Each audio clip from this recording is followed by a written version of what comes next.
Ráno zazvonil budík a ja sa opäť chystám po dlhej dobe do školy.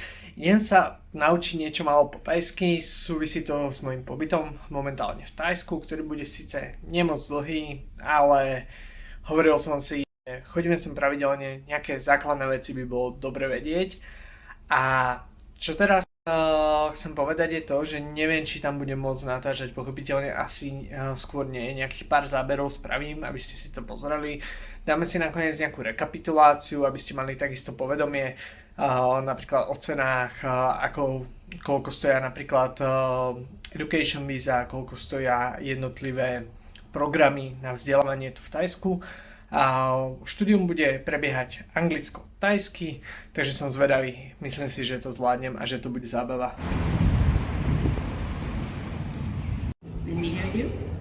No, I think it's okay.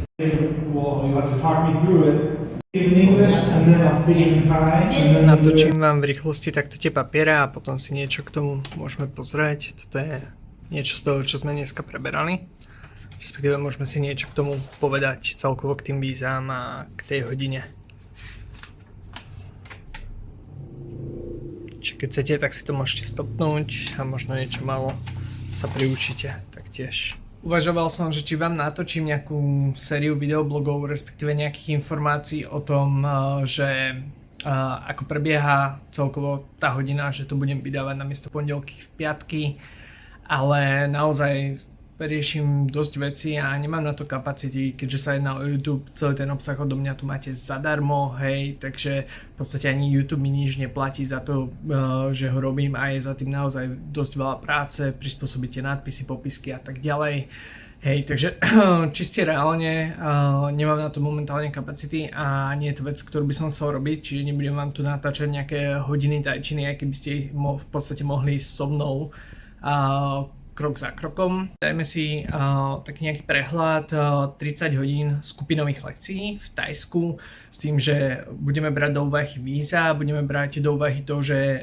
pokiaľ pôjdem z Tajska von, tak oni to musia nahlásiť všetko a budeme brať do úvahy aj to, že každé 3 mesiace v podstate si tie víza na immigration musíte s agentom predložiť.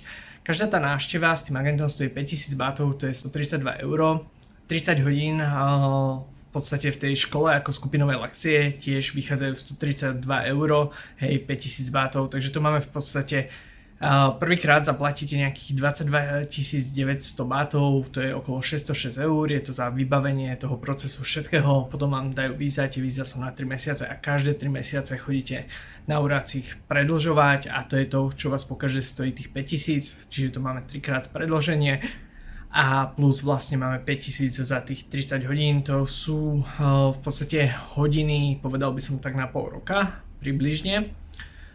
S tým, že vlastne keď to celé zrátam, že pol roka by som chodil do školy a zaplatil si tieto víza, tak to celé vychádza 42 900 bátov, čo je 1321 €.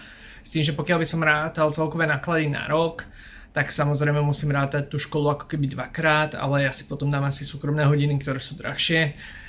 Čiže celkovo, keď sa na to pozriem, tak by to bolo nejakých 1453 € za ten rok, keďže idete na skupinové hodiny a necháte si vybaviť víza, chodíť s agentom na predĺženie, čiže vás to vidie nejakých zhruba povedzme 110-120 € ak rátam správne v rýchlosti na mesiac, to, že môžete byť v Tajsku 1 rok bez problémov na víza.